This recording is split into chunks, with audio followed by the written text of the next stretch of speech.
cold Korean winter, United Nations troops once again hit the road toward Korea's capital city of Seoul. On the way, American infantrymen fight through towns like the rail center of Anyang, south of Seoul. This time, the advance is different from previous Allied attacks. Led by tanks stabbing deep into the Chinese Communist lines, searching out the Reds and the rice paddies, the goal of the United Nations Command this time is not to capture towns, but to track down the enemy and destroy him. If this war of maneuver gains ground, so much the better. And gain ground we do. UN units hurling back Chinese counterattacks reach the blasted bridges along the vital Han River across from Seoul.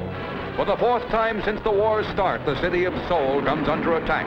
An enemy-held radio tower is clearly visible through the artillery bombardment. The offensive is backed up from bases in Japan, where flying boxcars of the Combat Cargo Command take to the air to drop supplies just as though they were coming off a factory assembly line.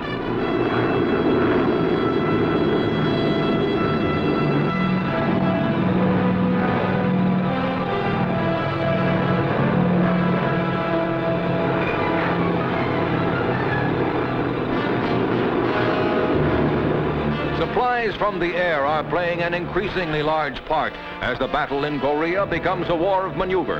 For as a result of the strategic decision that it is more important to destroy the enemy than to take ground, the battlefront shifts rapidly. And it's easier to supply a changing front from the air than from the ground. Where the enemy can't be destroyed from land, he's hit by sea.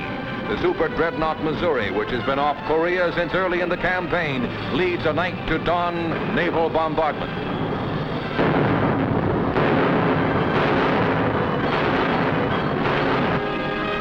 The mighty Mo's huge 16-inch guns find their mark on the east coast of North Korea.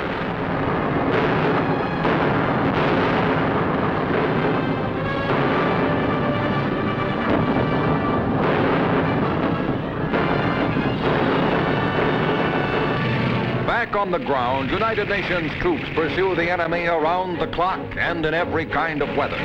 The Allies bring their heaviest guns and equipment to bear on the job at hand.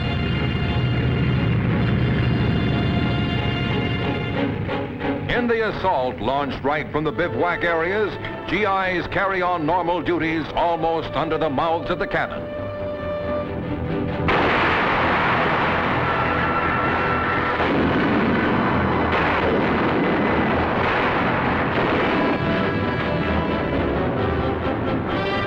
To the front to see for himself the progress of the battle comes the United Nations Commander-in-Chief, General MacArthur.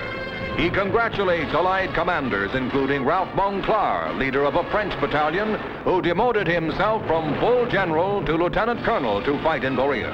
Watching the progress of the war of maneuver, General MacArthur, with Lieutenant General Ridgway, sees the United Nations achieve its best successes since Red China intervened in Korea.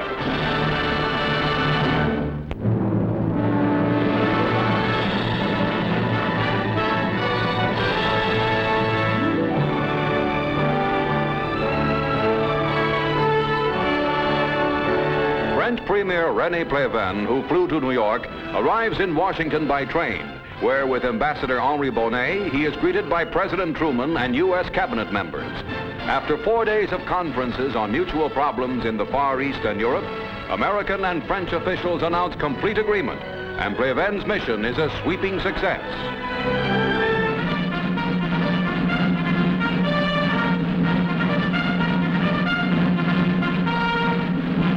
In Tokyo, a 200-man honor guard comes to attention for an important occasion, General MacArthur's 71st birthday. Mrs. MacArthur watches as her husband, in excellent health, despite the rigors of the occupation and the immense task of commanding UN forces in Korea, inspects his elite guard. Celebrating the day as usual by working, MacArthur declares that America can never turn back in the fight against communism.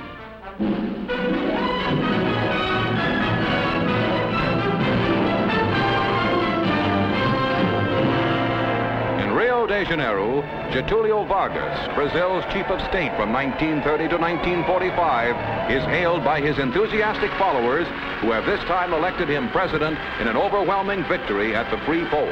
Ambassador Johnson, with Nelson Rockefeller, are among dignitaries of 52 nations who see President Vargas sign the oath of office.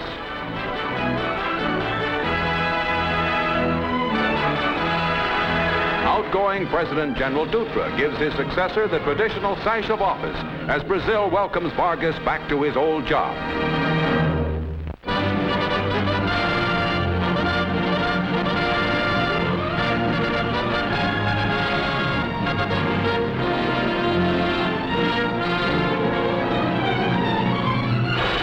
Today, in an hour of national need, the American Red Cross is responding to the call. On the field of battle in Korea, whole blood and plasma collected by the Red Cross are saving countless lives.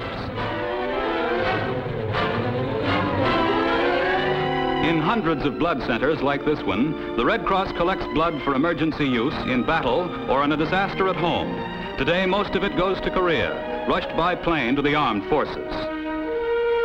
At home, the Red Cross has another important job, helping the staff of veterans' hospitals carry out the tremendous work of rebuilding the strength and spirit of the wounded. The Red Cross recreational and welfare programs now serve over 110,000 war veterans.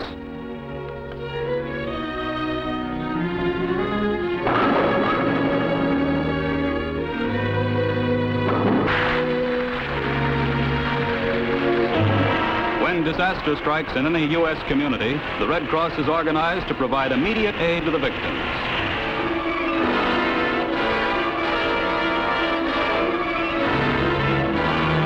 11,000 mobile first aid units can be rushed anywhere to meet domestic emergencies.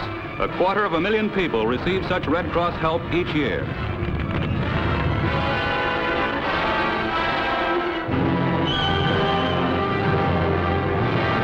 When a flood leaves thousands homeless, trained volunteers of the Red Cross move in.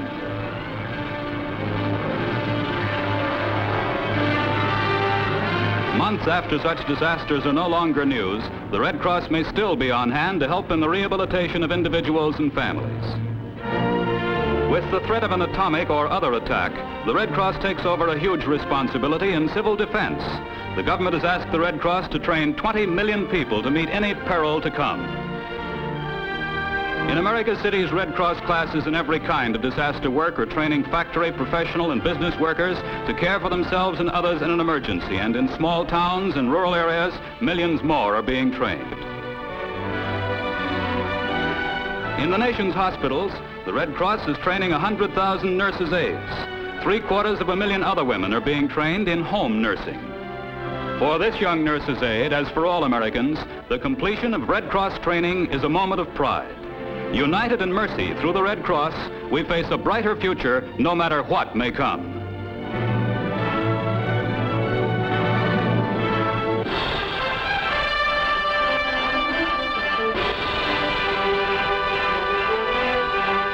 What's this, a flying Jeep?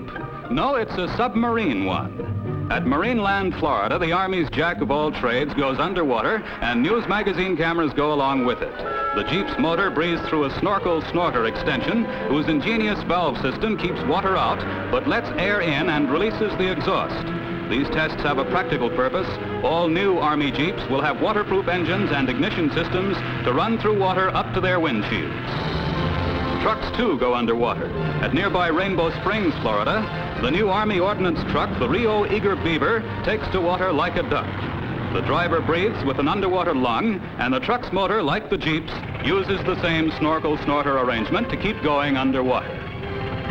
The 2.5-ton truck, officially called the M34, has been designed for heavy-duty work, including submersion. It can stay underwater for as long as 4 hours with the motor running. It'll be especially useful in amphibious landings and river crossings, as in Korea.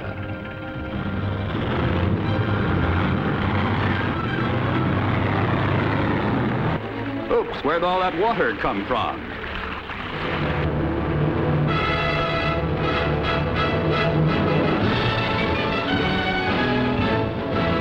"40 years of naval aviation history are recalled at Lindbergh Field, San Diego.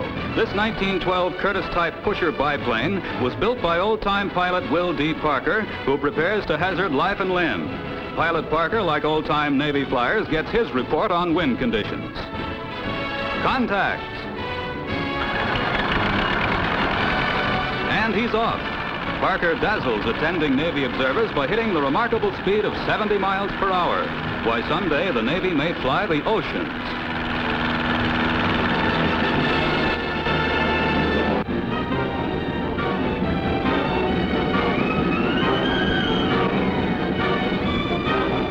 Some railroads go from coast to coast, but this one, although it's in perfect operating order, never gets away from home.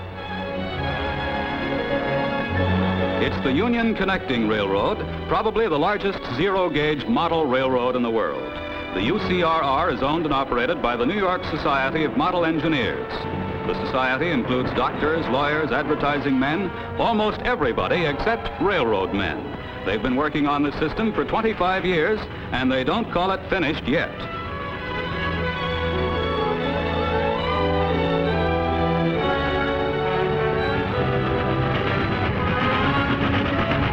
It takes 100 man-hours of work for each foot of track. The UCRR, on a scale of 1/4 of an inch to a foot, duplicates actual railroad operations, even to round tables and hand cars. Part of our history and of our daily lives, railroading has a powerful lure for most Americans.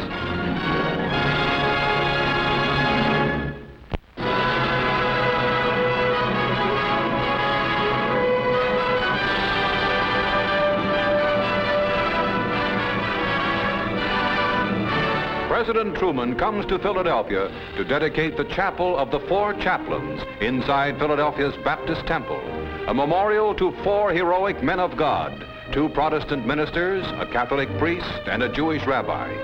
President Truman unveils the mural depicting their self-sacrifice.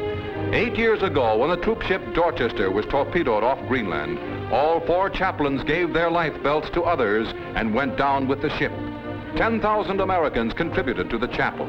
A revolving base has 3 altars. This, for Protestant services, commemorates chaplains George L. Fox and Clark B. Poling.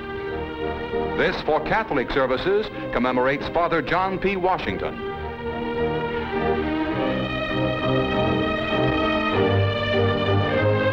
And this, for Jewish services, commemorates Rabbi Alexander D. Good. The Chapel of the Four Chaplains is truly a sanctuary for brotherhood.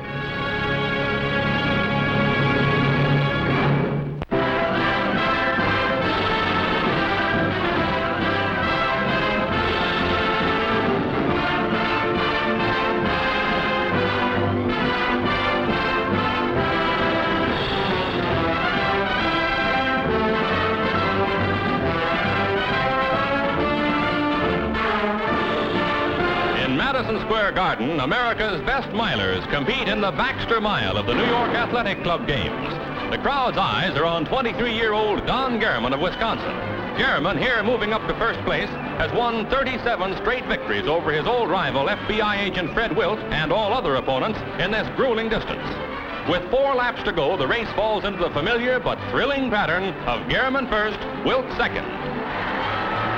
Now Wilt passes Gehrman, and Don will really have to step to get out in front again. Gehrman is famed for his last-second winning kick that has made him one of the world's great runners, but can he catch Wilt this time? It's neck and neck, stride for stride, down the last 20 yards to the tape. Then Gehrman edges ahead, and it's champion Don Gehrman by the margin of a single stride, again the winner. Don Gehrman sets America's pace in the mile. In the same meet, Yale man Jim Fuchs, already Olympic champion, sets a new world record in his specialty, the shot put. Jim heaves the 16-pound shot farther than it has ever been heaved indoors before.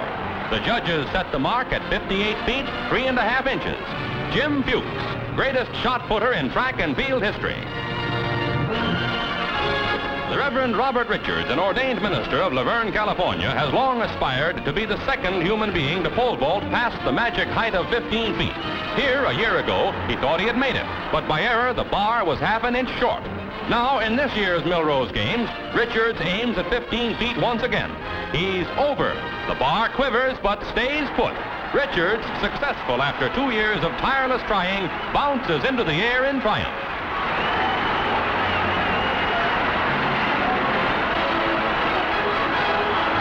The 24-year-old Richards, who alternates between the pulpit and the pole vault, follows all-time record holder Cornelius Warmerdam in topping the 15-foot mark.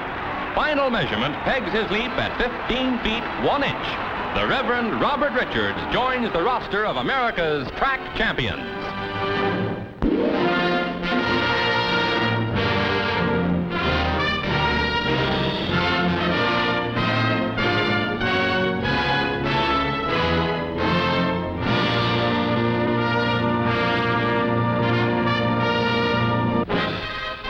With a great parade in Sydney, the Commonwealth of Australia marks an anniversary.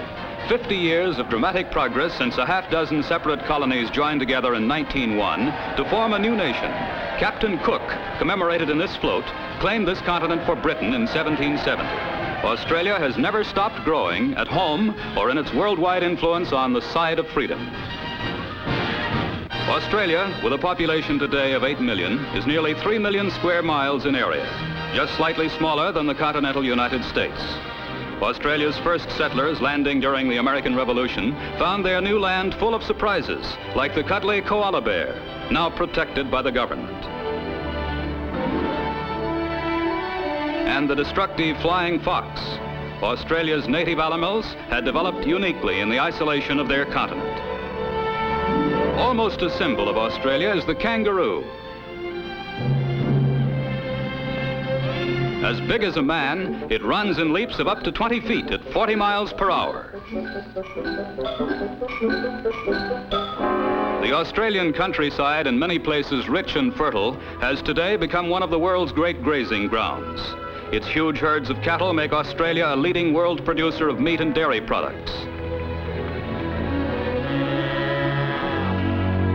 Enormous flocks of sheep, 120 million strong, whose ancestors were imported from France, Germany, and the United States, furnish 1/4 of all the wool in the world, some $500 million worth every year.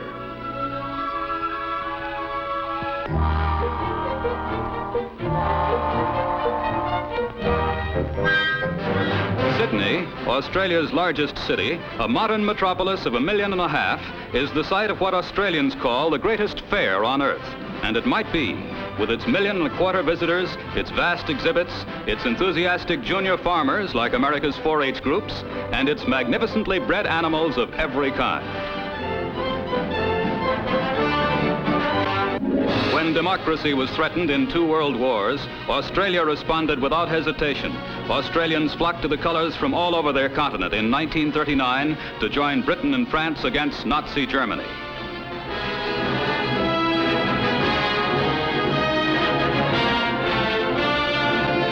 They distinguished themselves immeasurably in Africa, in Europe, and in the Pacific.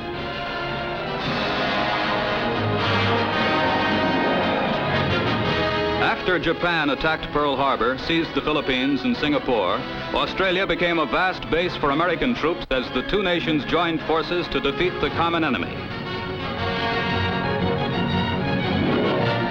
General Douglas MacArthur set up headquarters on Australian soil in March 1942. Today, Australian troops share in the Allied occupation of Japan.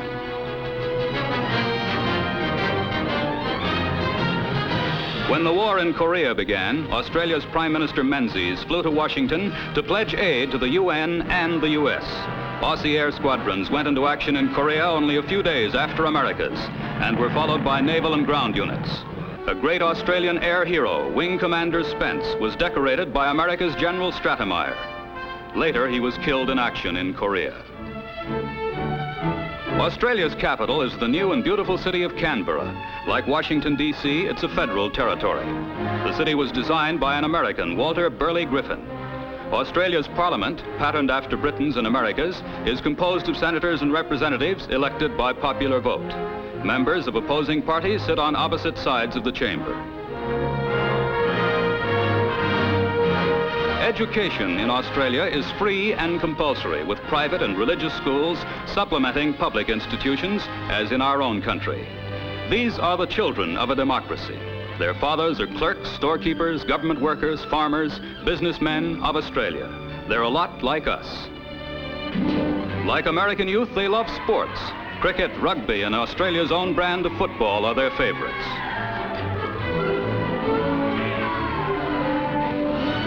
Melbourne is Australia's second city, capital of the state of Victoria, and until 1927, capital of the entire Commonwealth. Younger than most American cities, it has an old world air. The Shrine of Remembrance marks Australia's reverence for her men who have died for democracy. Melbourne University has a normal enrollment of 4,000. Its student body has doubled since World War II under a veterans' law, much like our American GI Bill of Rights. Melbourne's department stores and shops displaying native and American products are reminiscent also of Australia's sentimental and material ties to England. Only 50 years ago, these self-reliant people became a nation and a stalwart friend and ally to other democracies. 8,000 miles away in the Pacific is America's good neighbor, a great free country, Australia.